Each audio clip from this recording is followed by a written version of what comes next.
the millionaire cruelly abandoned the woman he loved. 25 years later, he froze when he saw a waitress identical to her in a luxury restaurant. He walked closer. Chicago, 1998. The city skyline glittered against the evening sky as Catherine Moore stood on the rooftop garden of the Donovan Tower, her chestnut hair dancing in the breeze. At 23, she was still naive enough to believe in fairy tales, especially the one she was living. One day, all of this will seem small compared to what we'll build together, Richard Donovan whispered. Wrapping his arms around her from behind, Catherine leaned into his embrace, savoring the warmth of his body against the cool spring air. I don't need towers or empires, Richard. Just you. He spun her around. His blue eyes, those devastating Donovan blues that had made him Chicago's most eligible bachelor, locked onto hers. You deserve both, Kate, and I promise you'll have them. They were from different worlds. Catherine, a nursing student working part-time at the hospital cafeteria, where they'd met 6 months ago, when Richard came in after visiting a sick friend. And Richard, heir to the Donovan fortune, groomed since birth to take over his family's vast holdings in real estate, banking, and politics. Their love was the talk of Chicago's elite circles, most of it unkind. She's after his money, just another gold digger. Victoria will never allow it. Victoria, even the thought of Richard's mother sent a chill through Catherine. The woman's cold assessment whenever they were in the same room made Catherine feel like an insect under a microscope. You're thinking about my mother again, Richard said, reading her expression with the ease of someone completely attuned to her feelings. I'm sorry, it's just... Don't apologize for her behavior. His jaw tightened. She'll come around, once she sees how happy we are. How could she not? Catherine smiled, wanting desperately to believe him. But Victoria Donovan wasn't just any mother. She was a kingmaker who had orchestrated her family's rise from wealthy to politically powerful. The Donovans had produced senators, governors, and there was talk of Richard himself running for office one day. What place would a girl from the South Side have in that world? Promise me something, Catherine said, suddenly serious. Anything. No matter what happens, no matter what people say or do, we face it together. No secrets between us. Richard kissed her then, deeply and with such conviction that her doubts melted away. I promise, you and me against the world.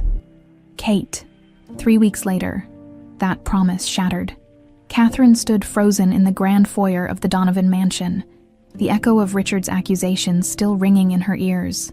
How could you, with my own cousin? His voice had never sounded so cold. Richard, please, it's not true. I've never even been alone with James. Someone's lying to you. But Richard's eyes had hardened, those blue depths now frozen over with something she'd never seen directed at her before. Contempt. Save it, Catherine. I have proof. He threw a manila envelope at her feet. Photographs spilled out. Doctored images that made it appear she was embracing James Donovan intimately. These are fake, Richard. You know me. I thought I did. His voice dropped to a whisper. My mother warned me about women like you. The words hit like physical blows. Behind Richard, Victoria stood in the doorway, her face a mask of concern that didn't reach her calculating eyes. Richard, darling, perhaps it's best if Miss Moore leaves now. This is all so unseemly. Catherine looked from Victoria to Richard, sudden understanding dawning. She did this. Your mother set this up. Don't you dare blame my mother for your betrayal, Richard shouted, his composure finally breaking. Get out. It's over. Catherine reached for him one last time. Richard, listen to me. I love you. I would never... Security will see you out, Victoria interrupted smoothly. And Catherine, that confidentiality agreement you signed when you started dating my son. Remember that violating it means legal consequences. Catherine staggered backward, her world imploding. As the security guards approached, she looked one last time at Richard, searching for any sign of the man who had promised to stand with her against the world. But he had already turned away. In her tiny apartment that night, Catherine huddled on the bathroom floor, staring at the positive pregnancy test in her hands. 2 weeks ago, it would have been the happiest news of her life. Now, it was a cruel twist of fate. A baby. Richard's baby. Her hand drifted to her still flat stomach. What was she going to do? Her nursing studies were only half finished. Her family back in Missouri could barely support themselves, let alone help with a child. But the thought of not having this baby, this last piece of Richard, never crossed her mind. "We'll figure it out," she whispered to her unborn child. Somehow, the next morning, Catherine called the one person who might still help her reach Richard, his longtime driver, Frank, who had always been kind to her. "Miss Moore, I don't think that's a good idea," Frank said, his voice heavy with regret. "Things are complicated right now. Frank, please. I need to tell him something important. He deserves to know." A long pause. "I'll try, miss, that's all I can promise." 3 days later, Catherine received a certified letter. Inside was a check for $50,000 and a legal document stating that in exchange for the money, she would never contact Richard or any member of the Donovan family again. There was no personal note, no acknowledgement of their time together that night. Catherine tore up the check and cried until there were no tears left. The next morning, she wrote a letter to Richard about the baby and mailed it to his private office address. It was returned unopened with "refused" stamped across the envelope. 2 months later, Catherine was approached after her shift at the hospital by an elegantly dressed woman who introduced herself as Richard's aunt. "He's distraught, dear," the woman said, her British accent lending credibility to her claim of being Victoria's sister-in-law. "He won't admit it, but he misses you terribly. The family is worried about him." Hope flickered in Catherine's heart. "He does. Of course, this misunderstanding has gone on long enough. I've convinced Victoria to arrange a reconciliation, somewhere private, away from prying eyes." The next day, Catherine was driven to what she was told was a Donovan country estate. Instead, it was a remote convent, hours from Chicago. By the time she realized it was a trap, the gates had locked behind her, and men in orderly uniforms were approaching with sedatives. "This is for your own good," said the woman who had claimed to be Richard's aunt. "You'll be cared for until the baby comes. After that, well, the child will be raised properly, and you won't have to worry about the shame of being an unwed mother." As the needle slid into her arm and darkness closed in, Catherine's last thought was of Richard's promise. "You and me against the world, Kate." But the world had won. The convent walls loomed like sentinels against the pale Montana sky. St. Bernadette's home for troubled women, a bland name that concealed its true purpose for the wealthy families of America. It was where inconvenient pregnancies disappeared. Catherine awoke in a sparse room, the effects of the sedative making her head pound. White walls, a small crucifix, a narrow bed. The door was locked from the outside. "Good morning, Sarah." A nun with stern features entered, carrying a tray. "I'm Sister Agnes. How are you feeling today?" "My name is Catherine," she said, her voice raspy. "Catherine Moore." Sister Agnes shook her head. "Your paperwork says Sarah Williams. You were admitted for delusional behavior and protection during your confinement. Your family is very concerned." "This is kidnapping. I need to call the police." The nun's expression didn't change. "The doctor said you might be confused. Your condition causes these fantasies. I'm not Sarah. I'm Catherine Moore from Chicago, and I was brought here against my will." Sister Agnes placed the tray on a small table. "Eat your breakfast, doctor. Reynolds will see you this afternoon." When the door closed, Catherine rushed to it, pounding her fists until they bruised. No one came. Dr. Reynolds turned out to be a silver-haired man with dead eyes, who spoke about her as if she weren't in the room. "Typical presentation," he told Sister Agnes while examining Catherine. "The delusions are consistent with her diagnosis. Continue the medication. No outside contact until after delivery." "I'm not delusional," Catherine shouted. "Call Richard Donovan in Chicago. He'll—" "Fixation on a prominent figure, also common." Dr. Reynolds made a note. "Increase the evening dose." Days blurred into weeks.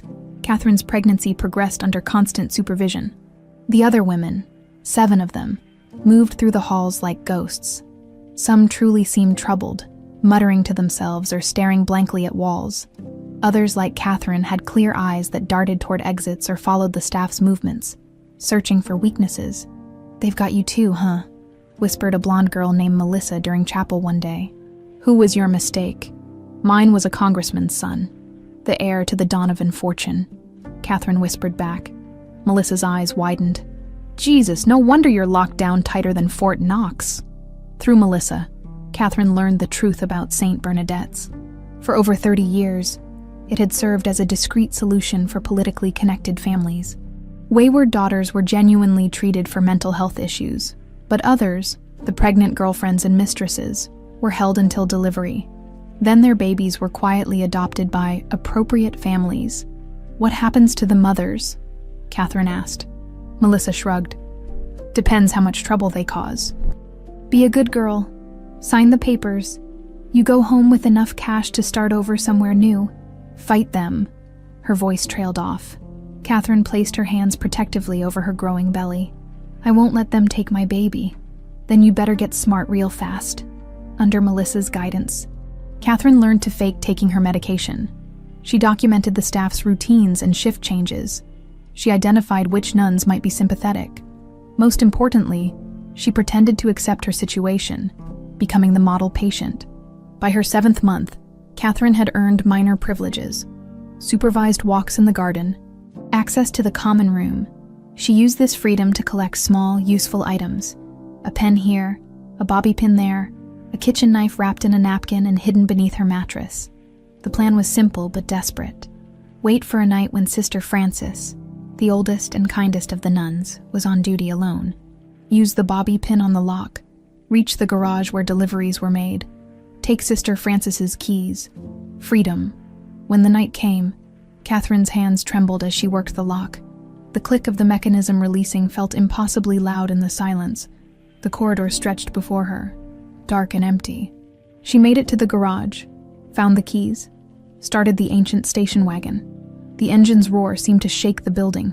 As she pulled away, headlights illuminated Sister Frances in the doorway, her face a mask of shock and, was it relief? Catherine drove recklessly down the mountain road, adrenaline coursing through her veins. The baby kicked vigorously, as if sensing their bid for freedom. We're going to make it, she whispered. We're going home. She never saw the deer until it was too late. The station wagon swerved, the world spun. Glass shattered as the vehicle rolled down the embankment. Pain, darkness, then nothing. She's waking up. Catherine's eyes fluttered open to unfamiliar faces. Not the nuns or Dr. Reynolds, but different ones. Kinder faces lined with concern. Where? Her voice cracked. You're at St. Mary's Hospital in Burlington, Vermont, said a gentle-voiced woman in doctor's scrubs. I'm Dr. Patel. You've been in an accident. Catherine's hands flew to her stomach, flat, empty. My baby. Terror gripped her. Your daughter is fine, Dr. Patel said quickly. She's small, but healthy, 6 pounds even. Relief flooded through her, followed immediately by suspicion. Where is she? I want to see her. Soon. She's in the NICU as a precaution. Can you tell us your name? Catherine opened her mouth, then stopped. What if they contacted St. Bernadette's? Or worse, the Donovans? I don't remember. Dr. Patel exchanged glances with a gray-haired man in priest's clothing who stood nearby. You had no identification when they found you, the priest said. The car belonged to St. Bernadette's convent in Montana, but they claim no record of a pregnant resident matching your description. Catherine's thoughts raced. They were covering their tracks, denying she was ever there. The head trauma could explain the memory loss, Dr. Patel offered. Let's focus on your recovery for now. Later, when they left her alone, Catherine wept silently. For the first time, she allowed herself to feel the full weight of what had happened. Richard's betrayal, Victoria's scheme, the months of captivity, and now this strange limbo. The next morning, the priest returned. I'm Father Thomas from the local parish, he said, sitting beside her bed. I'd like to help you, if I may. Something in his eyes, a depth of understanding, made Catherine want to trust him. They took me because of my baby, she whispered. Powerful people who didn't want me in their son's life. Father Thomas nodded, unsurprised. I've heard of such places.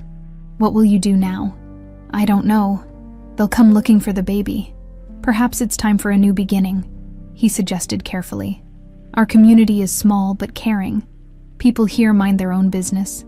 There's a position open at the elder care home that comes with a small cottage on the grounds. The sisters there are discreet. Why would you help me? You don't even know me. Father Thomas smiled sadly. Let's just say I've seen enough injustice in this world to recognize it instantly. Sometimes, the only way forward is a complete reinvention. 3 days later, Claire Bennett, a young widow who had lost her husband in the same accident that affected her memory, was welcomed to the small town of Shelburne, Vermont, with her newborn daughter, Haley. As she settled into the cottage behind Good Shepherd Elder Care, Catherine knew she should feel grateful for this chance at safety. But at night, holding her daughter, who already showed signs of having Richard's blue eyes, she couldn't help but wonder if they would ever be truly free from the shadows of the Donovan family. What she didn't know was that back in Chicago, a manila envelope had landed on Richard's desk. Inside was a report from the private investigator he'd hired after months of doubt about Catherine's betrayal. The report contained evidence of Victoria's elaborate scheme, including the forged photos and financial transactions to St. Bernadette's convent. But when Richard confronted his mother, Victoria had smiled coldly and said, "It's too late now. Catherine Moore died in a car accident last week. Tragic, really." And Richard, believing yet another of his mother's calculated lies, had locked himself in his office and mourned the woman he'd failed to protect. Chicago, 2023. The evening rush at Bellissimo, one of the city's most exclusive restaurants, was in full swing. White-jacketed servers glided between tables while the city's elite discussed million-dollar deals over $80 steaks. "Table 14 needs another bottle of the Camus," Haley Moore told the sommelier as she passed, balancing 3 plates of perfectly seared scallops. At 25, she moved with the practiced efficiency of someone who had been in the service industry far longer than her age suggested. "On it, Haley," Marco replied, already reaching for the wine. "How's that table of investment bros treating you?" She rolled her eyes. "Third round of drinks and still haven't looked at the menu, but they tip well, so I'm not complaining." Haley delivered the scallops with a warm smile that never quite reached her eyes. That smile, professional, practiced, protective, had served her well since leaving Vermont at 18. It was the smile of someone who had learned early that vulnerability was a luxury she couldn't afford. Between orders, she checked her phone. A text from her advisor at Northwestern. "Scholarship committee meeting tomorrow. Looking good, but fingers crossed." Haley took a deep breath. After 6 years of night classes, working double shifts, and living on ramen, she was 1 semester away from her degree in social work. The scholarship would mean she could quit her second job at the coffee shop and focus on her final internship. Haley, Maria, the hostess, called across the restaurant. "Got another VIP heading to the private dining room. Mr. Shaw wants you to handle it." Great. VIPs meant more money, but also more performative fawning, something Haley had never been good at despite years of practice. "Who is it this time?" she asked, straightening her crisp black shirt. "Some finance guy, Donovan. Drives a Bentley, so definitely your kind of tipper." Donovan. The name brushed against something in Haley's memory, but she dismissed it. In a city like Chicago, she'd heard thousands of names over the years. The private dining room was Bellissimo's crown jewel, a secluded space with its own entrance for celebrities and business tycoons who preferred discretion. As Haley approached, she mentally prepared her VIP routine, attentive but not intrusive, knowledgeable but not presumptuous. The man sitting alone at the table had his back to her, silver-streaked dark hair, broad shoulders, and an impeccably tailored suit. Something about his posture triggered an odd déjà vu. "Good evening, sir. Welcome to Bellissimo. My name is Haley, and I'll be taking care of you tonight." When he turned, time seemed to slow. His face was handsome in that polished way of the very wealthy, but it was his eyes that caught her, startlingly blue, like pieces of sky trapped in ice. For a moment, he stared at her as if seeing a ghost. "Sir?" Haley prompted, uncomfortable under his scrutiny. He blinked rapidly. "I'm sorry. You reminded me of someone, that's all." His voice was cultured, with the subtle authority of someone accustomed to being obeyed. "Richard Donovan." "It's a pleasure, Mr. Donovan. May I start you with something from the bar?" Throughout the meal, Haley felt his eyes following her, not in the creepy way she was unfortunately familiar with, but with a puzzled intensity that made her skin prickle. When she brought his dessert, bourbon bread pudding, he finally spoke beyond his order. "Have you worked here long, Haley?" 3 years, sir. You're not from Chicago originally, though." It wasn't a question. Haley's guard went up immediately. "Vermont," she answered curtly. "Will there be anything else?" "Vermont," he repeated softly. "Interesting. No, nothing else, thank you." When he left, his tip was $1,000 on a $400 check. Haley stared at the amount, suspicion overwhelming gratitude. The orphanage dreams came that night, as they often did when she felt unsettled. In her dream, she was 6 again, sitting in the sterile office of St. Agnes Home for Children while Mrs. Winters explained, yet again, why she hadn't been chosen. "Some children are just harder to place, Haley, but we'll keep trying." Dream Haley knew what that meant. Too old, too quiet, too intense, not cute enough, not sweet enough, not enough. She woke at 3 a.m., sheets tangled around her legs in her tiny studio apartment.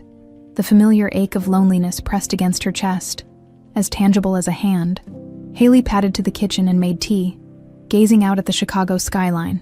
She'd chosen this apartment specifically for this view, the lights stretching out like possibilities, reminding her how far she'd come from that sad little girl at St. Agnes.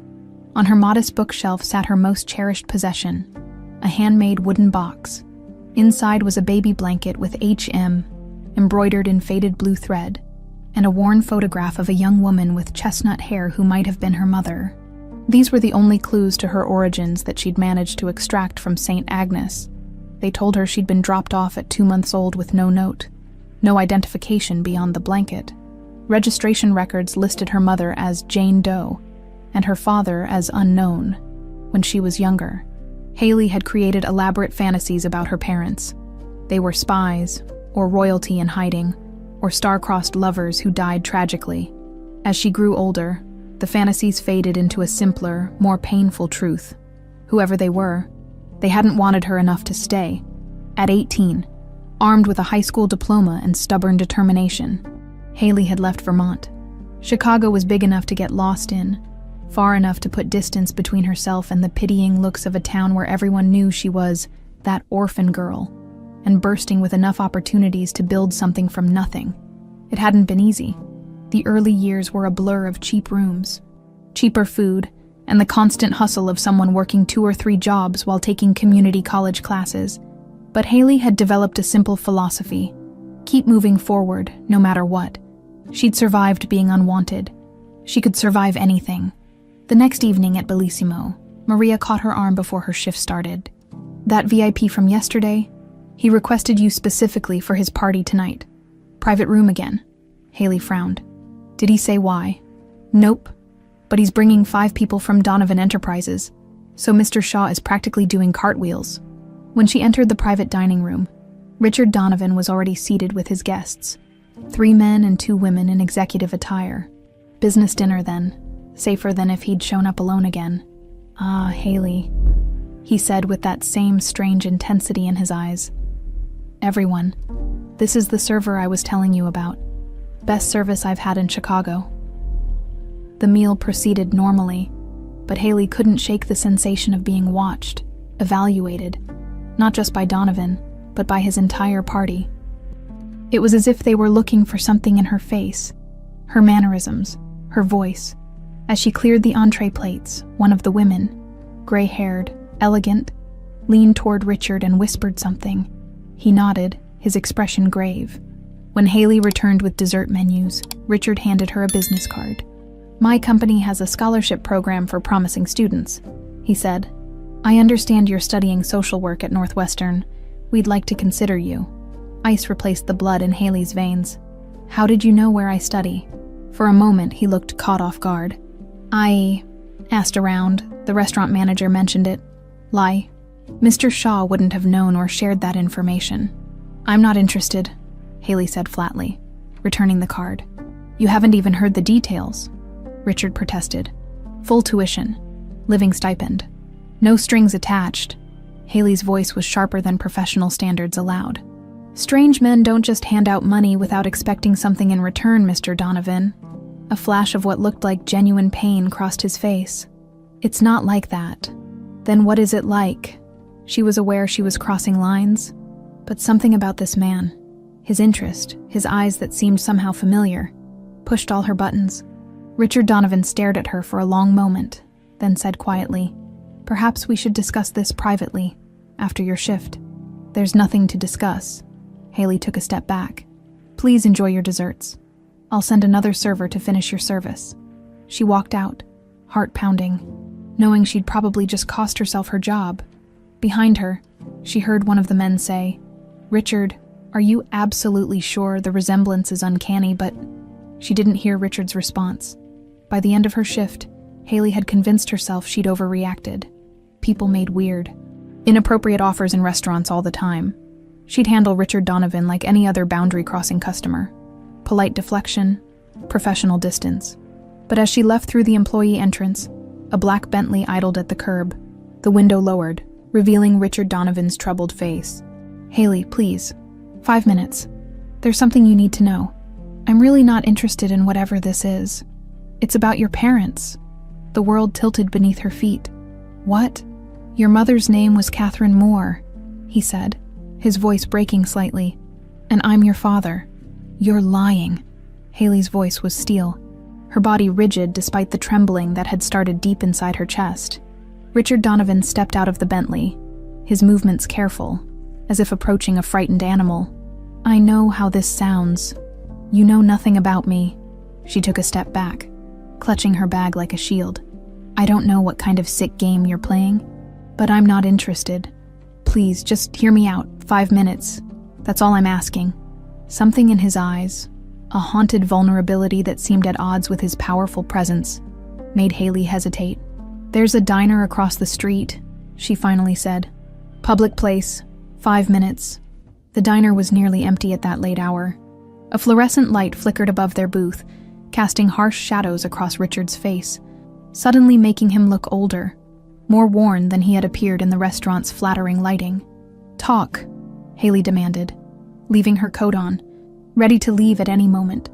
Richard's hands trembled slightly as he placed a manila folder on the table between them. 3 weeks ago, I was diagnosed with an inoperable cerebral aneurysm. This wasn't at all what Haley had expected. "I'm sorry to hear that, but what does your health have to do with me? When you're told you might die soon, it makes you reevaluate your life, especially your regrets." He slid the folder toward her. "My biggest regret has always been Catherine." Haley didn't touch the folder. "Catherine Moore, the woman you claim is my mother." "Yes." Richard's gaze never wavered. "We were together 25 years ago. She was the love of my life, and I destroyed everything because I was too weak to stand up to my family." Despite herself, Haley felt a flicker of curiosity. The name Catherine Moore, the timing, it aligned with the few details she knew about her birth. "So you had a girlfriend a quarter century ago. That doesn't make you my father." "After I ended things with Catherine, I couldn't shake the feeling that something wasn't right. The evidence of her betrayal felt too convenient." Richard's voice grew softer. "By the time I started asking questions, it was too late. My mother told me Catherine had died." "Your mother told you?" "Victoria Donovan is a formidable woman who believes the end justifies any means when it comes to protecting our family's position and reputation." Bitterness edged his words. "I believed her for years, until my diagnosis. That's when I hired Dixon." "Who's Dixon?" "The best private investigator money can buy." Richard tapped the folder. He found records of a pregnant woman admitted to St. Bernadette's Convent in Montana under the name Sarah Williams. Dates match. Description matches. And there was a substantial payment from a Donovan shell company to the convent around the same time. Haley's heart pounded in her ears. She'd heard of places like that. Institutions where inconvenient pregnancies were hidden away, babies taken and placed for adoption, records falsified or destroyed. With reluctant fingers, she finally opened the folder. Inside were photocopies of admission records, a grainy photo of a young woman who resembled the picture Haley had treasured all these years, and financial transaction statements. "This doesn't prove anything," she said, fighting to keep her voice steady. "And it certainly doesn't explain how you found me." Richard's expression softened. "Dixon is thorough. He tracked the Montana records to a car accident, then to a hospital in Vermont. Catherine survived, but apparently suffered memory issues. She was discharged as Claire Bennett. Claire Bennett. The name hit Haley like a physical blow. She'd grown up hearing stories about the kind woman who ran the elder care home in Shelburne, Vermont. Claire Bennett, who had lost her husband and her memories in a tragic accident.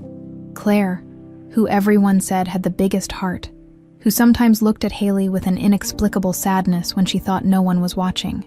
"I used to do odd jobs at Good Shepherd," Haley whispered, memories flooding back. "Ms. Bennett would give me cookies and tell me stories." Richard leaned forward. "You knew her." "Not really. She left when I was about 6. Moved away suddenly." Haley's eyes narrowed. "If what you're saying is true, and she's my mother, why would she leave me at an orphanage? Why wouldn't she keep me with her?" Pain flashed across Richard's face. "Dixon is still piecing that together. What we know suggests she didn't leave you voluntarily. The convent's records show the baby was taken immediately after birth. Standard procedure for their special cases." Haley felt sick. She thought of the blanket with her initials, perhaps the only thing her mother had managed to send with her. "And how exactly did you find me?" she asked again, still suspicious. Dixon traced adoption records from St. Agnes that matched the timeline. "Then it was a matter of tracking where you went after you left Vermont." Richard hesitated. "When I saw you at the restaurant, it was like seeing Catherine's ghost. You have her eyes, her expressions. But my coloring..." Haley's hand went instinctively to her dark hair, so unlike the chestnut-haired woman in her photograph. Her blue eyes, the same striking shade as the man sitting across from her. "DNA?" she said suddenly. "If you're really my father, you'd agree to a DNA test. Already taken care of." Richard reached back into the folder and pulled out another document.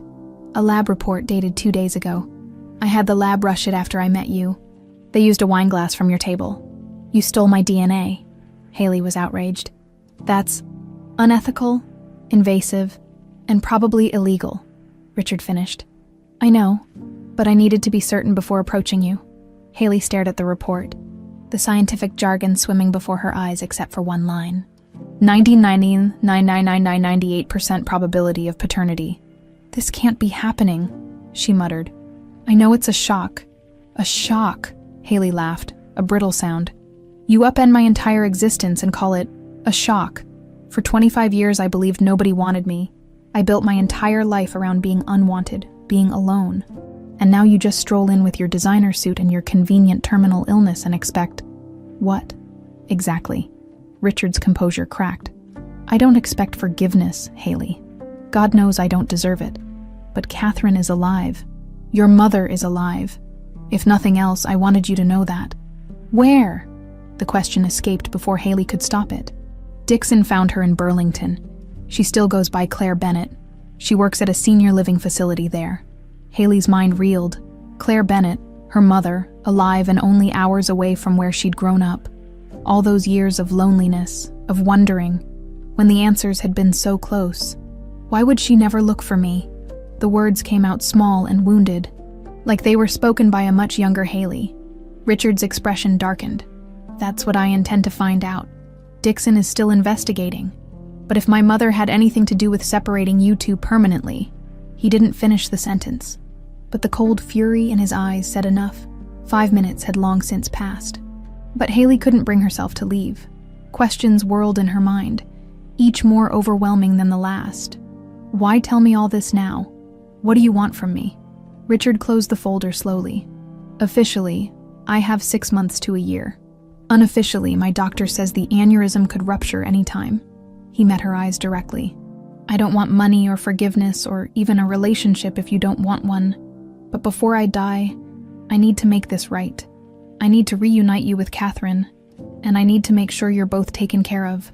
"I don't need your money," Haley said automatically. "I know. You're strong. Independent. Like your mother." A ghost of a smile touched his lips. "But the truth is, I owe you both a life. 25 years of support, of family, of love. I can't give that back, but I can offer you choices Catherine and you never had because of me." Haley stood abruptly. "I need time to process this." "Of course." Richard wrote a number on a napkin.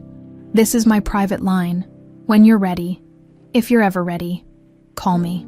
As Haley walked out into the Chicago night, the napkin burning a hole in her pocket, she felt as though she'd stepped into someone else's life. The solid ground of her identity, hard won through years of self-reliance, had just turned to quicksand beneath her feet. Orphan, abandoned, unwanted. Those labels had defined her for so long. Without them, who was she? Daughter.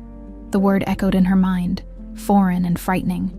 Daughter of Catherine Moore and Richard Donovan. And somewhere in Vermont, a woman who might be her mother was living, breathing, perhaps even wondering about the baby she'd lost 25 years ago. Burlington, Vermont was experiencing one of those perfect autumn days when Claire Bennett finished her shift at Lakeside Senior Living. The maple trees lining the parking lot blazed crimson and gold against an impossibly blue sky, their falling leaves dancing in the crisp breeze. Heading home. "Claire," asked Darlene, the head nurse, as Claire signed out. "Just a quick stop at the market, Mrs. Patterson needs her special tea." Claire smiled, thinking of the persnickety resident who refused any brand but one specific English import. "You spoil them all," Darlene said with affectionate exasperation. "No wonder they ask for you by name." Claire shrugged, a little embarrassed. "I just try to make their days better." It was what she'd been doing for 25 years, easing the final journeys of the elderly, finding small ways to bring comfort and dignity to lives winding down. The work fulfilled her in ways she couldn't articulate, as if each life she touched somehow balanced a cosmic scale. In her modest sedan, Claire turned on the radio as she navigated the familiar streets of Burlington. The classical station was playing something by Bach. Precise, mathematical, safe. Claire preferred it that way. Certain types of music stirred something uncomfortable in her. Shadows at the edge of her memory that were best left undisturbed. The market was busy with after-work shoppers. Claire moved efficiently through the aisles, selecting Mrs. Patterson's tea and a few items for her own dinner. At the checkout, the teenage clerk was fiddling with the store's sound system. "Sorry about this, Ms. Bennett. Manager wants us to switch to the evening playlist." He rolled his eyes as he scanned her items. The first notes poured through the speakers. A piano intro that made Claire's hands freeze mid-air as she reached for her wallet. A woman's voice followed, singing about lost love and moonlight. "Dancing in your arms under Chicago stars." The world tilted. A flash of memory. Strong arms around her waist, the glittering skyline spread below them. The scent of expensive cologne mingled with night air. "Ms. Bennett, you okay?" The clerk's voice seemed to come from very far away. Claire gripped the edge of the counter, her knuckles white. "Fine, just dizzy for a moment." But she wasn't fine. By the time she reached her car, her hands were shaking so badly she dropped her keys twice. The song had awakened something, a hairline crack in the wall that had separated Claire Bennett from whoever she'd been before. Catherine. The name rose unbidden in her mind. Catherine Moore, her real name. The cottage Claire had called home for over 2 decades was a small but charming Cape Cod on the outskirts of Burlington. She'd bought it 15 years ago with her careful savings, transforming it into a peaceful sanctuary with a garden that was the envy of her neighbors. But tonight, the cottage felt like a stranger's home. Claire moved through the rooms in a daze, looking at familiar objects with new eyes. Who had chosen these things? Claire Bennett or Catherine Moore? In the bedroom, she knelt by the cedar chest at the foot of her bed. With trembling fingers, she lifted the lid and removed layers of carefully folded quilts until she reached the false bottom. There, wrapped in acid-free tissue paper, lay the only tangible link to her past, a small album of newspaper clippings and a silver locket she'd never had the courage to open. Until now, the locket was tarnished from years of neglect. Catherine, pried it open with a fingernail. Inside was a tiny photograph of a newborn baby and a curl of dark hair. "Haley," she whispered, the name feeling right on her tongue. Memories began to surface, not in a flood, but in disjointed fragments. A hospital room, a nurse placing a swaddled infant in her arms, the devastating emptiness when they took the baby away, a nun with kind eyes slipping her the locket, whispering, "So you'll never forget." Catherine pressed the locket to her chest as tears streamed down her face. How could she have forgotten her own child? What kind of mother forgets? The phone rang, startling her. She answered automatically. "Claire, it's Thomas. I was just checking in. You seemed upset after Mrs. Abernathy's service yesterday." Father Thomas, the priest who had helped her all those years ago, the one constant presence in her life since the accident. I need to see you," Catherine said, her voice strange to her own ears. "Something's happening. I'm remembering. A long pause. Then, quietly, I'll be right over. Father Thomas had aged well. His hair now completely silver, but his eyes still sharp and kind. He sat across from Catherine at her kitchen table, hands wrapped around a mug of tea she didn't remember making. How long have you known? Catherine asked, the locket now hanging around her neck. A tangible weight against her chest. The old priest sighed heavily. I suspected from the beginning. The circumstances of your arrival were suspicious. A young woman with a convenient case of amnesia, fleeing a convent known for handling difficult situations for wealthy families. Why didn't you tell me? What would I have told you? Catherine, that I believed you'd been imprisoned against your will, that your baby had likely been taken for adoption, that whoever put you in that convent might still be looking for you. He shook his head. You were traumatized, vulnerable. Your mind created Claire Bennett as protection. Catherine absorbed this. The anger she wanted to feel tempered by the knowledge that he had given her sanctuary. And my baby, my Haley. I tried to find her, Father Thomas admitted, but those places are very good at covering their tracks. Closed adoptions, falsified records, without knowing who was behind your confinement. I feared making inquiries might expose you to danger. It was the Donovans, Catherine said, the name bitter on her tongue. Richard's mother, Victoria. She arranged everything. Father Thomas's expression darkened. The Chicago Donovans. That explains the resources that would have been necessary for such an elaborate scheme. Catherine stood abruptly and moved to the window, staring out at her garden now silvered by moonlight. I need to find my daughter. Catherine, it's been 25 years. She could be anywhere. She's my child, Thomas. Her voice broke. All these years, I've felt this emptiness, like I was missing something vital. Now I know what it was. Who it was. The priest was silent for a long moment. Then he said carefully, what if she doesn't want to be found? She's an adult now, with her own life. The thought was like a knife to Catherine's heart, but she squared her shoulders. Then that's her choice to make. But she deserves to know the truth, that she wasn't abandoned or unwanted, that she was stolen. Father Thomas studied her face, the determined set of her jaw, the fierce light in her eyes. Claire Bennett had been gentle, accommodating, even passive at times, but this woman before him now was all Catherine Moore, the fighter who had escaped a fortified convent while heavily pregnant. I have a friend in Chicago with connections to private investigators who specialize in reuniting families, he said finally. Discreet professionals who understand the sensitivity of these situations. I'll call him tomorrow. Catherine nodded, already mentally preparing for what lay ahead. She would need to take a leave of absence from work. Pack. Research the Donovans to understand what she might be up against. There's something else you should consider, Father Thomas added gently. Richard Donovan. If you're going to find Haley, you may have to confront him as well. At the mention of Richard's name, Catherine felt a complex wave of emotions. Anger, hurt, and something else she wasn't ready to examine. I'll deal with Richard if I have to, but he's not my priority. Haley is. After Father Thomas left, Catherine found herself standing in the spare bedroom she'd always kept immaculately prepared for guests who rarely came. Now she understood why she'd painted it that particular shade of blue, why she'd placed the small stuffed rabbit on the bookshelf, why she'd always felt a pang when she entered this room. It was the nursery she'd never gotten to create for Haley. Catherine sat on the edge of the bed, clutching the stuffed rabbit. Now that the memories had started to return, they wouldn't stop.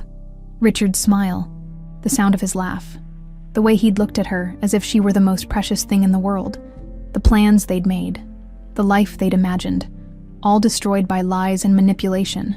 Her phone chimed with a text message. Father Thomas, my friend says his best investigator can start tomorrow. Be prepared. This may move quickly. Catherine closed her eyes, a curious calm settling over her. For 25 years, she'd been Claire Bennett, living a half-life, haunted by shadows she couldn't name. Now, she was Catherine Moore again, and Catherine Moore had a daughter to find and a score to settle with the Donovans. Whatever it took, however long it required, she would reclaim what had been stolen from her, her identity, her child, her truth. I'm coming, Haley, she whispered to the empty room. I promise I'm coming. The Donovan estate sprawled across 5 acres in Chicago's most exclusive suburb, behind its wrought iron gates and perfectly manicured hedges. Generations of power and privilege had shaped the city's destiny. Today, those gates parted to admit a silver Bentley carrying 3 people whose lives had been shattered by that same power. "This is a mistake," Haley said, staring up at the imposing Georgian mansion. "We should have met on neutral ground." Richard glanced at her in the rearview mirror. "My mother refuses to leave the estate these days. Claims it's for security reasons, but really it's about control. And you're sure she'll be alone?" Catherine asked from the passenger seat, her voice steady despite the storm of emotions beneath the surface. "As alone as Victoria ever is. Just her personal assistant and the household staff, all of whom will disappear with one word from her." Richard's knuckles whitened on the steering wheel. "Remember, my mother believes you're dead, Catherine. Seeing you alive will be quite a shock." "Good," Catherine said simply. The 3 weeks since Catherine had arrived in Chicago had been a whirlwind of revelations and cautious reconnections. When Richard's private investigator had called to inform him that Catherine Moore, now Claire Bennett, was actively searching for her daughter, he'd arranged their meeting at a small hotel outside the city. Haley had insisted on being present. She still didn't trust Richard, still couldn't bring herself to call him father, but her curiosity about Catherine had overcome her reservations. That first meeting had been awkward, emotional, and incomplete. Too many years of separation, too many wounds still raw. Catherine had reached for Haley, then stopped herself, respecting the wariness in her daughter's eyes. Haley had asked pointed questions, seeking certainty that this woman was indeed her mother. Richard had watched from a distance, giving them space while providing documents, photos, and other evidence to fill the 25-year void. Now, 3 weeks later, they had formed a fragile alliance with a common purpose, confronting the architect of their collective tragedy, Victoria Donovan. "Richard, darling, what a lovely surprise." Victoria glided into the formal sitting room, elegant even at 78. Her silver hair was perfectly coiffed, her tailored suit exuding old money confidence. "You should have called ahead." She stopped abruptly, noticing the 2 women who had risen from the antique settee. For a moment, genuine shock cracked her aristocratic composure. "What is the meaning of this?" "Hello, Victoria," Catherine said, her calm voice belying the trembling in her hands. "It's been a long time." Victoria recovered quickly, her face smoothing into a polished mask. "I don't know what kind of cruel joke this is, Richard, but it's in extremely poor taste." "Not a joke, Mother. This is Catherine Moore, very much alive despite what you told me." Richard's voice was cold. "And this is Haley, my daughter, your granddaughter." Victoria's gaze flickered to Haley, taking in the unmistakable Donovan blue eyes and dark hair. Something calculating passed across her face before she turned to the hovering butler. "Bradley, please inform Mrs. Chen that our meeting will be delayed, then ensure we are not disturbed." Once the butler had departed, Victoria settled gracefully into an armchair. "Well, this is certainly unexpected. Catherine, you're looking remarkably well for someone who supposedly died in a car accident." "Cut the act, Victoria," Catherine said. "We know everything. Saint Bernadette's, the false commitment papers, the theft of my baby." Victoria raised an eyebrow. "Such dramatic accusations, if you have grievances. I suggest you take them up with your lawyers, though I doubt any reputable firm would pursue such far-fetched claims without evidence." "We have evidence," Richard said. "Financial transactions from Donovan Shell Companies to St. Bernadette's, testimony from former staff, the falsified death certificate your people created after Catherine's escape."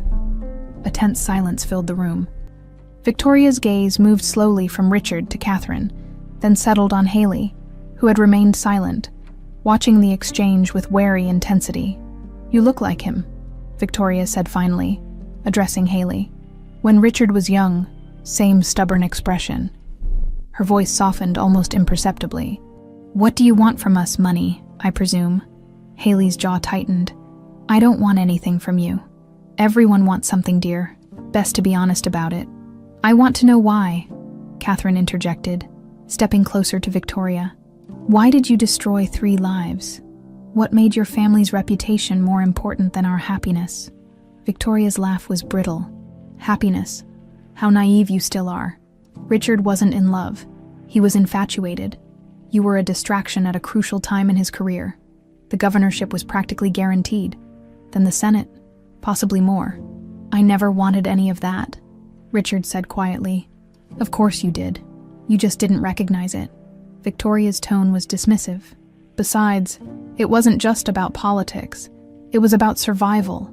The Donovans have spent generations building our position. One impulsive marriage to a nobody would have unraveled everything. So you fabricated evidence that I was unfaithful, Catherine said. You made your own son believe I'd betrayed him. It was efficient. Richard's weakness has always been his pride. Victoria shrugged slightly. I expected you to take the settlement and disappear. When you persisted with those pathetic letters, more decisive action became necessary. The casual cruelty of her admission stunned them all into silence. You speak about destroying lives as if you were discussing a business transaction, Haley finally said, her voice tight with controlled anger. Darling, it was a business transaction. Families like ours operate differently than what you're accustomed to. Victoria's gaze was almost pitying. Sentiment is a luxury we cannot afford. Richard stepped forward, physically placing himself between his mother and the two women.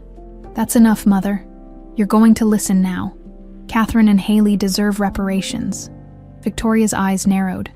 Is that what this ambush is about, Money? Justice, Catherine corrected.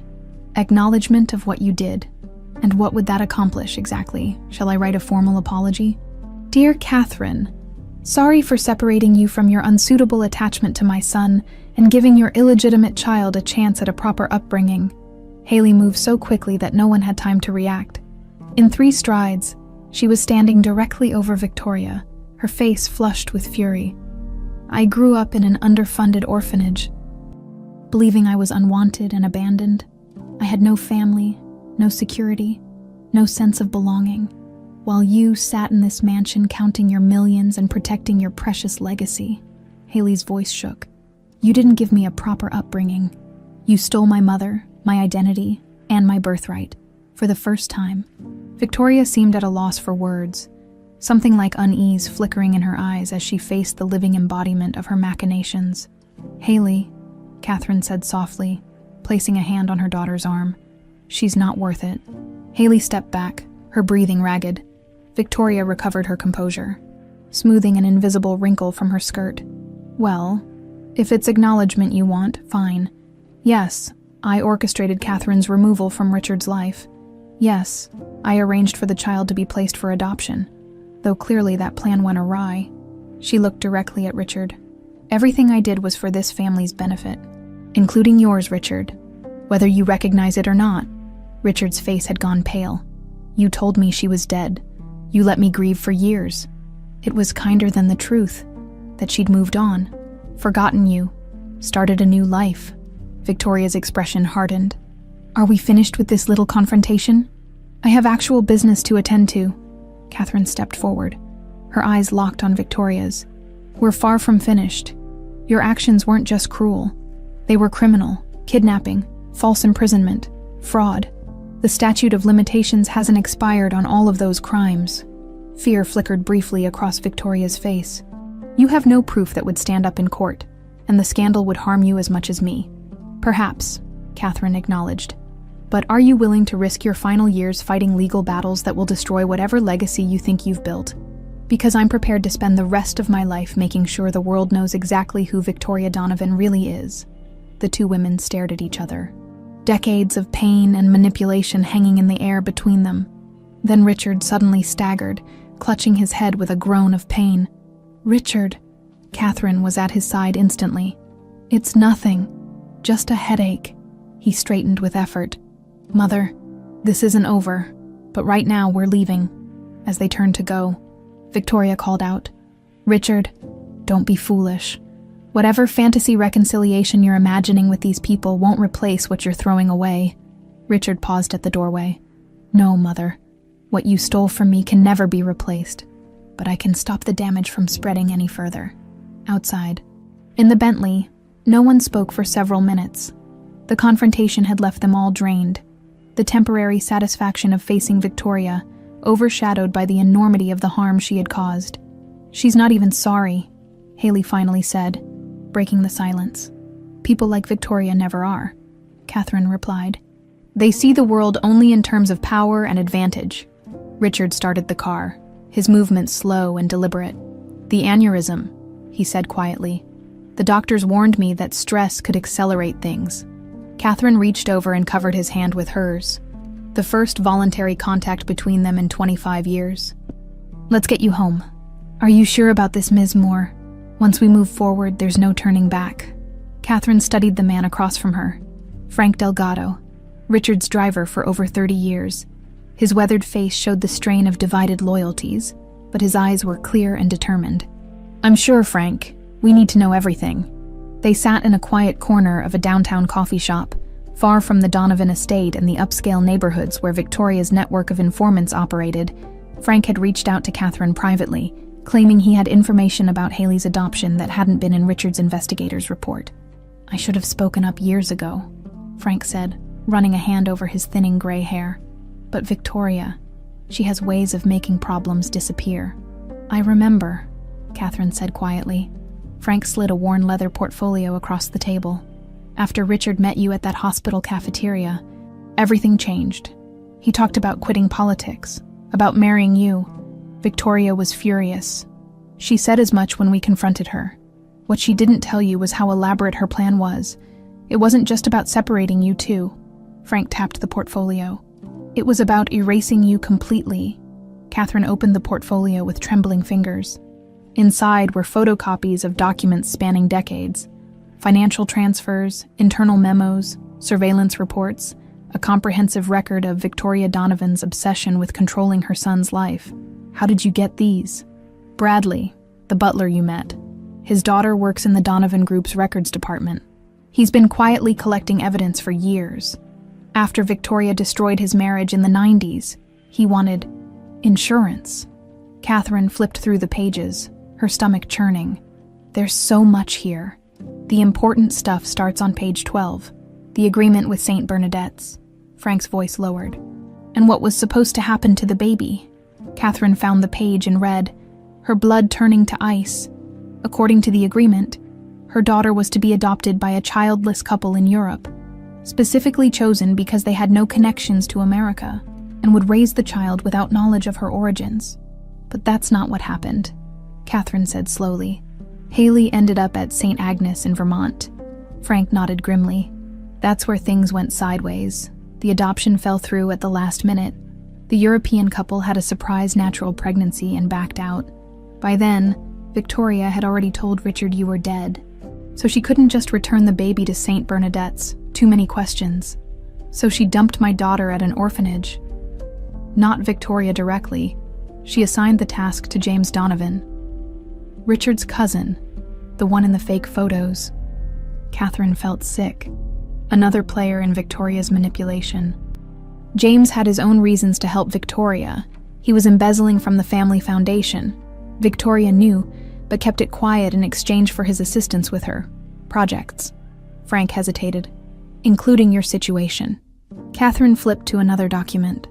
A receipt for a private air ambulance transporting Sarah Williams from Montana to Vermont. Below it, adoption placement papers for St.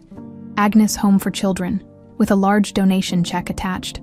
"This proves Victoria knew I was alive all these years," Catherine whispered. "She tracked my movements even after the accident. She tracked everyone who could threaten her control," Frank confirmed. "Including me." Catherine looked up sharply. "Why you?" Frank's expression softened with old regret. "Because I tried to warn Richard the day you sent that letter about the baby. I was the one who brought his mail that day. I saw Victoria intercept it. Saw her stamp it refused, without Richard ever knowing it existed. You said something to him. I tried. Told him maybe he should hear your side of the story." Frank shook his head. "Next day, Victoria called me to her office. Had photos of my teenage son buying drugs. Said if I ever mentioned your name to Richard again, she'd make sure my boy went to prison instead of the rehab center she'd generously arranged." Catherine reached across the table and squeezed the old man's hand. "I'm sorry, Frank, for all of us who got caught in her web. Not your fault. But now, with Richard's condition," he trailed off, the weight of wasted years hanging between them. "Is it really that serious? His condition? Frank nodded gravely. The doctors gave him a year at most. Victoria doesn't know the full prognosis. Richard hasn't told her. Catherine felt a stab of complicated emotions. Decades of anger at Richard's betrayal had dominated her feelings since recovering her memories. But now, facing the reality of his mortality, other emotions were surfacing. Grief, regret, and something she wasn't ready to name.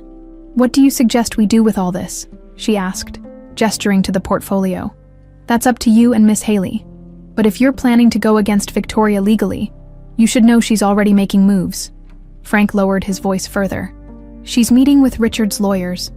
I think she's trying to challenge his control of the Donovan Group, claiming his medical condition affects his judgment. Can she do that?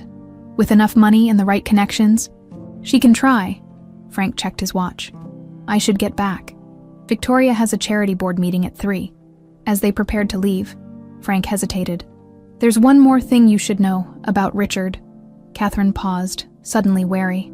"After he thought you died, he was different, harder, colder, threw himself into the business, expanded it beyond even Victoria's ambitions." Frank's eyes held Catherine's. "But every year, on what would have been your anniversary, he disappears for the day. No meetings, no calls. I'm instructed to drive him to the lake and wait. Lake Michigan, where we first..." Frank nodded. "He sits there for hours looking at the water, never explains why, never brings anyone with him." He shrugged uncomfortably. "Just thought you should know he never really forgot you, even when he thought you were gone." Haley paced the hotel suite, processing everything Catherine had shared from her meeting with Frank. The portfolio lay open on the coffee table, its contents spread out in damning detail. "So this explains why I ended up at St. Agnes instead of with some European family," Haley said, picking up the failed adoption agreement. "A bureaucratic hiccup. That changed everything," Catherine said softly. "If their original plan had worked, we might never have found each other." Haley sat beside her mother on the sofa, still not entirely comfortable calling her mom, but no longer holding her at arm's length either. The past 3 weeks had been a careful dance of boundaries and tentative connections. Haley had moved from her studio apartment to this hotel suite that Richard had arranged, needing the neutral space while she processed the seismic shifts in her identity. Catherine had taken a leave of absence from her job in Vermont, staying in a connecting room, close enough for late-night conversations but respecting Haley's need for space. Richard had kept his distance, making himself available but never imposing. His deteriorating health was increasingly evident in the tremors of his hands, the squinting against sudden headaches, the careful, measured way he moved. Frank also mentioned Victoria is trying to wrest control of the company from Richard, Catherine said. Gathering the documents back into the portfolio, Haley's expression hardened. "Of course she is. She can't stand losing control. Richard needs to know. This affects his inheritance plans." "Why do you care?" Haley asked bluntly. "After everything he did, choosing to believe you betrayed him, letting his mother destroy your life. Why are you concerned about his company or his inheritance?" Catherine was silent for a long moment. "I'm not sure I can explain it rationally. Yes, I'm angry with Richard. Furious, actually. He was weak when I needed him to be strong. He betrayed our love in the worst possible way. But Victoria was the true architect of our destruction. Richard was as much her victim as we were in a different way." Catherine's expression softened slightly. "And now he's dying, Haley. Whatever reckoning I imagined having with him all these years, it won't look like what I thought." Haley stood abruptly and walked to the window, looking out at the Chicago skyline. "I keep trying to hate him," she admitted. "It would be easier if I could just hate him." "Easier than what?" "Than accepting that my father is a real person, complicated, flawed, who might actually care about me." Haley turned back to Catherine, vulnerability written across her face. "All my life, I've imagined my parents as these mysterious figures who abandoned me for reasons I'd never understand. Now I have to reconcile that with reality. With you. With him." Catherine rose and approached her daughter carefully, still mindful of Haley's boundaries. "We have a lot of years to make up for, a lot of healing to do, but we don't have to figure it all out tonight." The suite door opened, and Richard entered, looking exhausted from a day of medical appointments. He stopped short when he saw the portfolio on the coffee table. "What's that?" Catherine and Haley exchanged a glance. Then Catherine stepped forward. Her decision made, "Evidence that your mother is plotting against you," she said, "and proof that what happened to me, to us, was even more calculated than we realized." Richard's gaze moved from Catherine to the documents, then to Haley. In that moment, a silent understanding passed between the three of them. Whatever their complex feelings toward one another, they shared a common enemy. Victoria had orchestrated the destruction of their family once before. They wouldn't let her do it again. Rain lashed against the windows of Richard's downtown penthouse as Catherine sat in a leather armchair, surrounded by the evidence of a life she'd never been allowed to share. Family photos on bookshelves, awards and mementos from Richard's business triumphs, tasteful, expensive art on every wall. "So this is how a Donovan lives," she murmured, more to herself than to Richard, who stood by the floor-to-ceiling windows watching the storm rage over Lake Michigan. "It's just a place," he replied, his voice weary. "Most of it was decorated by designers my mother approved." The portfolio from Frank lay open on the coffee table between them. They'd spent the last 2 hours going through its contents, Richard's expression darkening with each revelation of his mother's manipulations. "I knew she was controlling, even ruthless," he said, turning from the window. "But this level of calculation, monitoring your life for decades, interfering with my business decisions, the surveillance on our own family members," he shook his head in disbelief. "It's pathological." "Where's Haley?" Catherine asked, suddenly aware of how alone they were. It was the first time since their reunion that she and Richard had been together without their daughter as a buffer. "Meeting with my attorney. After what Frank showed us, I want her name added to my estate planning documents immediately." Richard moved carefully to sit across from Catherine, his movements measured to avoid triggering the headaches that now plagued him daily. "Victoria won't waste any time trying to lock her out legally." Catherine nodded, the practical reality of Richard's condition hanging between them. "The doctors, is there really nothing they can do?" A ghost of a smile crossed Richard's face. 3 different specialists. Same answer. Surgery would almost certainly kill me, and the aneurysm could rupture any day. I'm living on borrowed time. I'm sorry. Don't be. In some ways, this diagnosis was the best thing that ever happened to me. His blue eyes, the same startling shade as Haley's, met Catherine's directly. It forced me to face the truth I'd been avoiding for 25 years, that I made the worst mistake of my life when I let you go. Catherine felt her carefully maintained composure begin to crack. "Richard, please let me say this while I still can." He leaned forward, wincing slightly from the movement. "I was a coward, Catherine. I chose family reputation over love. I chose the easier path over standing up for what was right. And because of that weakness, I lost everything that truly mattered." Catherine's hands trembled in her lap. "Why did you believe her? The photos, the lies about me and your cousin? How could you think I would betray you like that?" Pain flickered across Richard's face. "I've asked myself that question every day for decades. The only answer I have is that Victoria knew exactly which insecurities to exploit. I was raised to believe that people wanted Donovans for our money and influence, not for ourselves. I never cared about your money." "I know that now." Richard's voice broke slightly. "I think I knew it then too, but I let my pride and my family's poisonous beliefs override what my heart knew to be true."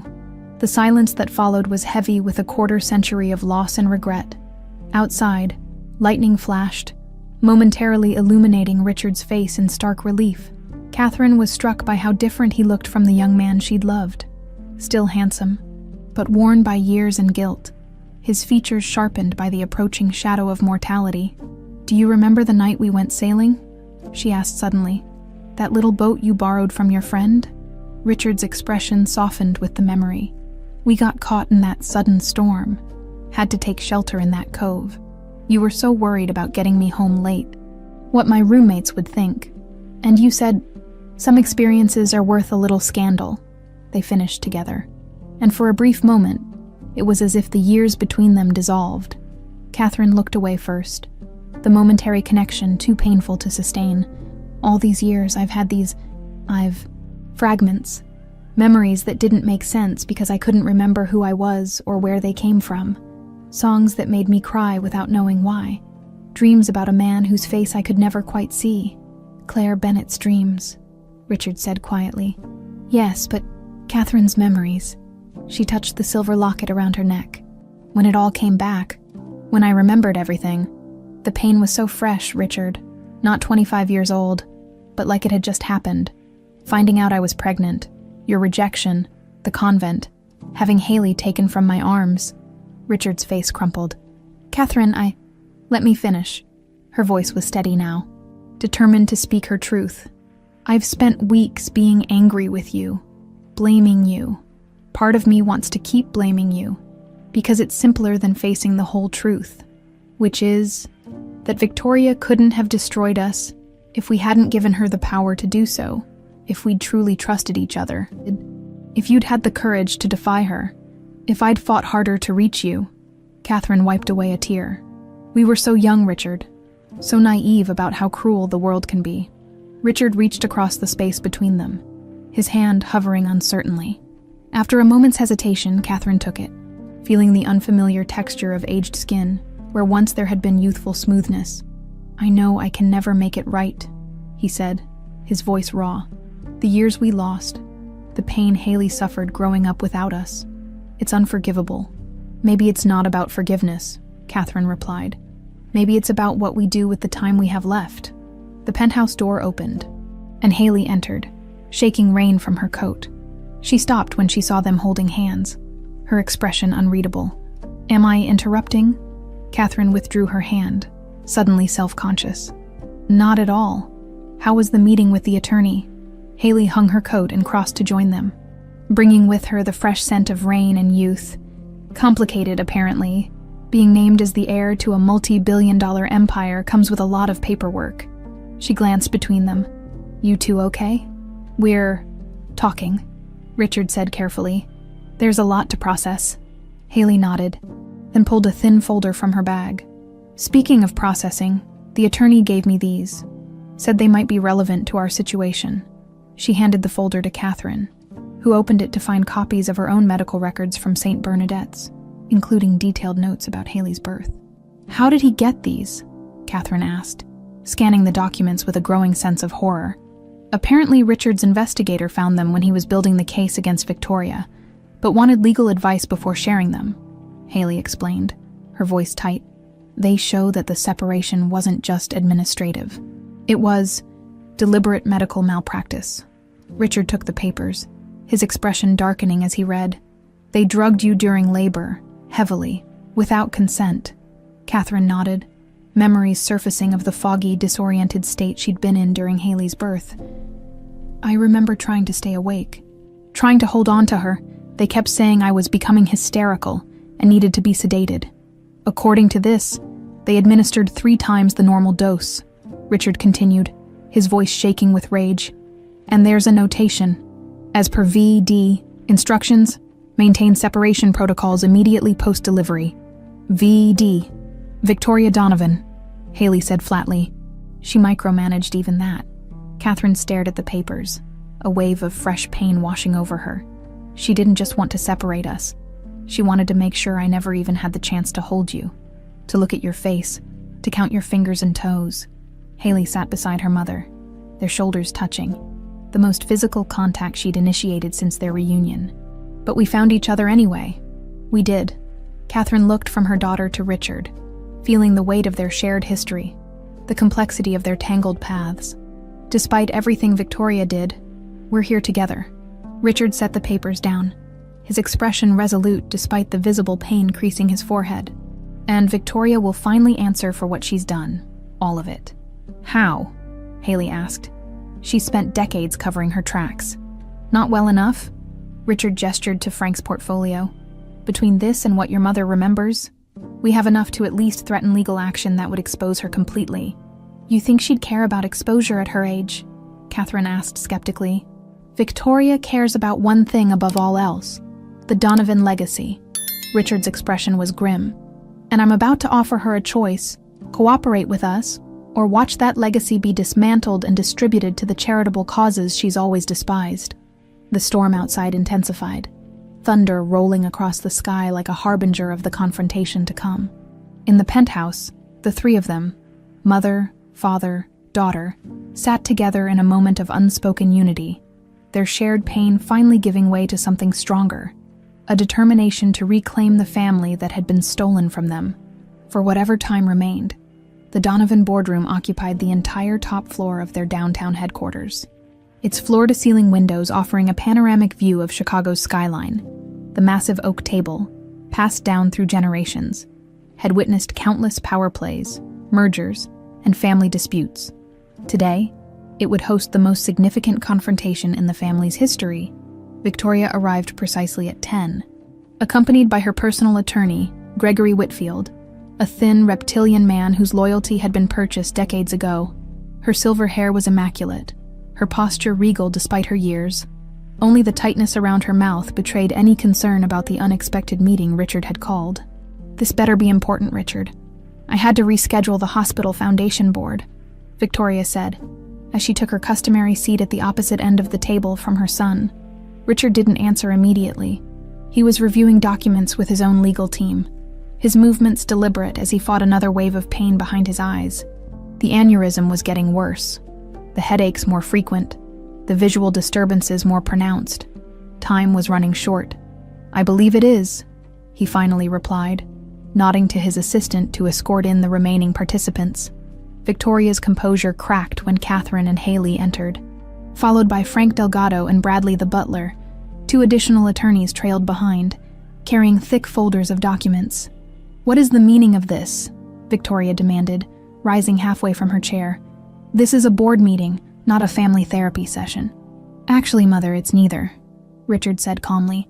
"This is what the legal profession calls a settlement negotiation." Victoria's eyes narrowed. Settlement? For what, precisely? Catherine stepped forward, placing a USB drive on the table.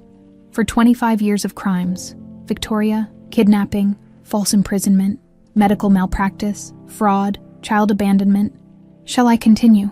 "Ridiculous," Victoria scoffed, but her gaze flickered uncertainly to the drive. "Gregory, what is this nonsense?" Before her attorney could respond, Richard gestured to the large screen at the end of the boardroom. Perhaps a visual aid would help clarify things. The screen came to life, displaying the first of many incriminating documents: financial transfers to St. Bernadette's, medical records with Victoria's initials authorizing Catherine's heavy sedation, surveillance reports tracking Catherine in Vermont long after her supposed death. "You've been busy," Victoria said, her voice cold as she scanned the evidence. "Though I fail to see how ancient history warrants interrupting the operations of a multi-billion-dollar corporation." "Then let's discuss something more recent," Richard replied, nodding to his chief counsel, who slid a document across the table. "Your attempt to have me declared mentally incompetent due to my medical condition. Your secret meetings with board members suggesting I'm no longer fit to lead the company." Victoria didn't flinch. "I'm concerned about your health and judgment, particularly since you've reconnected with your previous association." Her gaze flicked dismissively to Catherine. "The board has a fiduciary responsibility to ensure stable leadership, which is exactly why we're here." Richard's voice remained steady. "To ensure stable leadership after I'm gone." A tense silence filled the room. Victoria's expression shifted subtly, the predatory stillness of someone sensing a trap. "What do you want?" she finally asked. Richard looked to Haley, giving her the floor. It was time for Victoria to understand exactly who she was dealing with. Haley stepped forward, her confidence a stark contrast to the orphaned girl who had once believed herself unwanted. Her dark hair and blue eyes, so like Richard's, emphasized her Donovan heritage in a way that made Victoria visibly uncomfortable. "What we want is simple," Haley said, her voice clear and assured. "First, you will sign a full legal confession detailing everything you did to separate my parents and abandon me to the foster system." Victoria laughed incredulously. "Absolutely not." "You will," Haley continued, as if there had been no interruption, "because that confession will never be made public as long as you comply with our second requirement. You will step down from all positions within the Donovan Group and its affiliated organizations, effective immediately. This is outrageous. Third," Haley pressed on, "you will support, publicly and privately, my appointment as Richard's successor." Victoria's face flushed with anger. You You're a waitress with no business experience. No education in finance or management. The board would never accept such an absurd proposition. Northwestern University, bachelor's in social work, graduating with honors next month, Haley corrected. And I've spent the last 3 weeks being intensively mentored by Richard's executive team. They're quite impressed with my aptitude. It takes more than aptitude to run a corporation of this size, Victoria snapped, which is why Haley will have an experienced executive team supporting her transition. Richard interjected. What she brings that none of them have is a vision for transforming the Donovan legacy from one of ruthless acquisition to meaningful social impact. Victoria turned to her son, genuine confusion breaking through her anger. You would throw away generations of wealth building for social impact. Have you completely lost your mind? On the contrary, Catherine said quietly, he's finally found his conscience. Victoria's attorney leaned in to whisper urgently in her ear, but she waved him away impatiently. And if I refuse this generous arrangement, what then? You expose old family secrets, damage the company's reputation, and then what? The board still won't accept her? She jabbed a finger toward Haley. Richard nodded to his chief counsel, who distributed another document around the table. In that case, I will exercise my controlling interest to dissolve the current board, liquidate our major holdings, and distribute 90% of the proceeds to a new foundation, the Roots of Catherine Foundation, dedicated to supporting single mothers and children in the foster system. Richard's voice was quiet but resolute. The Donovan name will still be attached to a legacy, Mother, just not the one you envisioned. Victoria stared at her son. For once speechless, the room was silent, except for the faint hum of the air conditioning and the shuffling of papers as the attorneys reviewed the documents. You're bluffing, she finally said, but uncertainty had crept into her voice. Try me, Richard challenged, his gaze unwavering. Before Victoria could respond, the boardroom door opened, and Richard's assistant entered hurriedly. I'm sorry to interrupt, Mr. Donovan, but Dr. Patel is on the line. He says it's urgent. A flash of pain crossed Richard's face. Visible to everyone in the room, he stood carefully. Excuse me for a moment. As soon as Richard left, Victoria turned to Catherine, her voice a harsh whisper. What have you done to him? He was rational, successful, until you reappeared with your spawn. Catherine met Victoria's gaze steadily. I haven't done anything to Richard except show him what he lost because of your manipulation. And Haley is your granddaughter, Victoria. Your flesh and blood. The only grandchild you'll ever have. He could have married properly, had legitimate children with someone suitable. But he didn't, Haley observed coolly. Because you destroyed his ability to trust, to love. You got what you wanted, control of Richard's life, and look what it cost him, what it cost all of us. For just a moment, something like doubt flickered across Victoria's features. Then the boardroom door opened again, and Richard returned, his face ashen. Frank Delgado moved quickly to his side, supporting him as he made his way back to his chair. Richard, Catherine asked, alarmed. Just a reminder from Dr. Patel about my medication, he said, but the strain in his voice made it clear that something more serious had transpired. Now, where were we? Victoria studied her son with shrewd eyes. The symptoms are worse, aren't they? The headaches, the vision problems. My health isn't the topic of this meeting, Richard replied firmly. On the contrary, it's the only reason this meeting is happening at all. Victoria's tone shifted, becoming almost gentle. You're afraid you won't have time to secure your daughter's place. For the first time, Richard seemed unsure, vulnerable.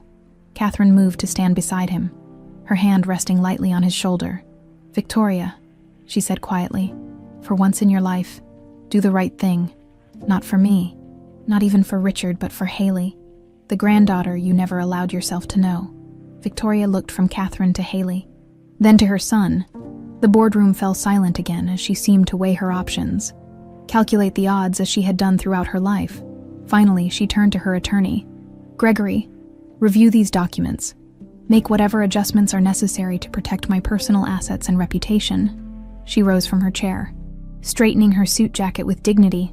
I'll sign your confession, Richard, and I'll step down, but not for her. She nodded toward Catherine. For you, Because despite everything, you are my son." As she moved toward the door, Victoria paused beside Haley, really looking at her for the first time, taking in the determined set of her jaw, the intelligent gleam in her eyes. "You have his stubbornness," she observed, not unkindly, "and her backbone. Perhaps you'll surprise us all." With that, she left, her attorney scurrying after her. The tension in the room dissipated slightly, but Richard's pallor remained alarming. "We need to get you to a hospital," Catherine said, her voice tight with worry. "Not yet," Richard insisted. "There's still too much to do." But as he tried to stand, his legs buckled. Frank and Catherine caught him before he hit the floor, easing him back into the chair as his eyes rolled back. "Call an ambulance," Haley shouted, already pulling out her phone. As the room erupted into activity, Catherine held Richard's hand, watching the man she had once loved more than life itself fight to stay conscious. Their time for reconciliation, for healing, for building the family they should have had, it was slipping away too quickly. "Stay with us," she whispered fiercely. "Please, Richard, stay with us." 1 year later, Catherine stood at the podium, her chestnut hair now streaked with silver, her eyes bright with unshed tears as she surveyed the crowd gathered for the inauguration of the Roots of Catherine Foundation. The converted warehouse in downtown Chicago gleamed with new purpose, its industrial bones now housing offices, meeting spaces, childcare facilities, and transitional apartments for women rebuilding their lives. 26 years ago, she began, her voice steady despite the emotion behind her words. "I was separated from my newborn daughter by circumstances beyond my control. For those of you who have experienced such loss, you know that it creates a void nothing else can fill. The audience, a mix of corporate sponsors, community partners, and program participants, listened in respectful silence. In the front row, Haley sat straight-backed in a tailored navy suit, her father's eyes watching her mother with undisguised pride. What many of you don't know is that 3 months ago, when we were renovating this building, the construction crew found something in the cornerstone of the original structure. Catherine held up a tarnished brass box, a time capsule from 1923, when this building was first constructed. Inside was a letter from the original owner to future generations. She unfolded a yellowed paper with careful fingers. He wrote, "May this building serve as a foundation for growth, a shelter from storms, and a testament to the belief that what we build outlasts what we are. I couldn't have expressed our mission more perfectly if I'd written these words myself." Catherine looked up, meeting her daughter's gaze. "The Roots of Catherine Foundation exists because a family torn apart by power and privilege chose to transform that pain into purpose. We exist to ensure that no mother loses her child to circumstance, that no child grows up believing they were unwanted, and that no family lacks the support needed to stay together through difficult times." She gestured to the building around them. "These walls will shelter mothers in crisis. Our programs will provide education, job training, childcare, and legal advocacy. Our outreach will connect with foster children aging out of the system, ensuring they know they're not alone." Catherine paused, emotion momentarily overwhelming her. Haley rose and joined her at the podium, their hands clasping naturally, drawing strength from each other. "My mother and I found each other against impossible odds," Haley continued, her clear voice carrying through the space. "But we recognize how rare our story is. Too many families remain separated. Too many children grow up without knowing their origins. Too many mothers carry the wound of a child lost to poverty or circumstance." She turned to the side of the stage, where a portrait hung draped in blue cloth. "None of this would have been possible without the vision and generosity of my father, Richard Donovan, who understood that true legacy isn't measured in wealth accumulated but in lives transformed." At Haley's nod, Frank Delgado pulled the cord, revealing a striking portrait of Richard, not the formal corporate image that hung in the Donovan Group headquarters, but a more intimate rendering showing him as he'd looked in his final weeks, his eyes alight with purpose despite his physical decline. Applause filled the room as Catherine and Haley stood together, the resemblance between them more apparent now that they'd spent months in each other's company, the same determined set of their jaws, the same expressive hands, the same capacity for both fierce strength and profound compassion. "We invite you all to tour the facilities," Catherine concluded, "to meet our staff, many of whom have lived experiences similar to our clients, and to learn how you can support this work. Thank you for being part of our new beginning. As the crowd dispersed, moving toward the reception area, Catherine and Haley remained by the portrait. He would have loved this, Haley said softly. Seeing his mother's face when the foundation made the front page of the Tribune, Catherine smiled. Catherine. Victoria's gracious retirement announcement was a masterpiece of forced dignity. Richard would have appreciated the irony. The 3 months following Richard's collapse in the boardroom had been a blur of hospital rooms, legal documents, and hushed conversations about what might have been. The aneurysm hadn't ruptured completely. A warning leak, the doctors called it, giving them precious additional weeks together. Weeks in which Richard had finalized the transfer of power to Haley, solidified the foundation's structure, and spent long hours with Catherine, rebuilding a connection neither had expected to find again. Victoria had kept her word. Signing the confession and stepping down from her positions, the document remained sealed in a safe deposit box, insurance against any attempt to undermine Haley's position or the foundation's work. She had even attended Richard's funeral, standing stiffly apart from Catherine and Haley, her face an unreadable mask as she watched the empire she had built, being redirected by the granddaughter she had tried to erase. Miss Donovan, a young woman approached hesitantly, clipboard in hand. The reporters are ready for your interview whenever you're available. We'll be right there, Lucia, Haley replied with a warm smile. As the assistant departed, she turned back to Catherine. I still can't get used to being called Mrs. Donovan. It feels like someone else's name. You wear it well, Catherine assured her. Better than most who were born to it. They walked together toward the media area, passing through the bright, welcoming spaces designed to feel nothing like institutions. Children's artwork decorated the walls, comfortable furniture invited people to sit and talk, and large windows filled every room with natural light. I had that dream again last night, Haley said quietly. The one where we're all together, you, me, and Dad, in some alternate timeline where Victoria never interfered. Catherine nodded. She'd had similar dreams in the months since Richard's death, visions of what their family might have been in a kinder world. What were we doing this time? Something ridiculously normal, teaching me to ride a bike in a suburban driveway. Haley laughed softly. Dad was being overprotective, and you were telling him to let me fall so I could learn to get back up. Sounds about right, Catherine said, fighting a fresh wave of grief.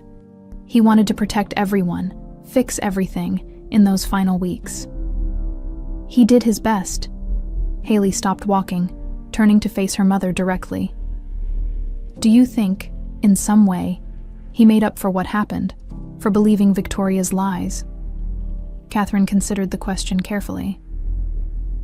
I think he did everything humanly possible to make amends in the time he had left. And yes, I've forgiven him, for my own sake as much as his. Haley nodded, satisfied with the answer. In the months they'd been rebuilding their relationship, she'd come to trust her mother's honesty, her refusal to sugarcoat difficult truths. It was one of the many things she admired about Catherine. Her resilience, her capacity for forgiveness without forgetting, her determination to move forward rather than dwell in the past. As they approached the media area, they could see Frank waiting for them, standing protectively near the cluster of reporters. The loyal driver had become a fixture in their lives. Part employee, part family friend, his knowledge of the Donovan world invaluable as Haley navigated her new role. Ready? Catherine asked, straightening her daughter's collar with an automatic maternal gesture that still felt new and precious to them both. As I'll ever be, Haley replied with a smile that transformed her serious face, making her look momentarily like the young woman she might have been without the weight of her complicated heritage. Before they could step forward, a young woman detached herself from the group of waiting reporters and approached them directly. Something in her determined stride and the set of her shoulders caught Catherine's attention. Ms. Donovan, the young woman extended her hand. Emily Chen, Chicago Tribune. I'm doing a feature on the foundation and its origins. Of course, Catherine replied, shaking her hand. We're happy to answer your questions. Emily's gaze moved between them, an odd intensity in her expression. Actually, I have a personal interest in your story. You see, my mother was adopted through a private arrangement with a convent in Montana, St. Bernadette's. Catherine and Haley exchanged startled glances. My grandmother has recently been diagnosed with terminal cancer, Emily continued, her voice carefully controlled. Before she dies, she wants to make amends for her role in separating families there. She was a nurse at St. Bernadette's from 1995 to 2003. The significance of those dates wasn't lost on either woman. Catherine's hand instinctively sought Haley's, finding it already reaching for hers. She has records, Emily said quietly. Names, dates, where the babies were sent. She kept them against hospital policy, her own private act of rebellion against what she witnessed there. In that moment, standing in the building that represented both their pain and their healing, Catherine and Haley recognized what this might mean, not just for them, but for countless other families torn apart by the same system that had separated them. Emily, Catherine said softly, I think we need to have a much longer conversation. As they led the young reporter to a private office, Frank watched them go, a small smile on his weathered face. He glanced up at Richard's portrait, nodding slightly as if sharing a private understanding with his former employer. In his pocket was a folded napkin from Bellissimo, the restaurant where Richard had first recognized his daughter. On it, in Richard's increasingly unsteady handwriting, was the message he'd written the night before he died. The love doesn't vanish with time. It transforms. Frank had been saving it for the right moment. Today, with the foundation launched and a new chapter beginning, felt like that moment had finally arrived.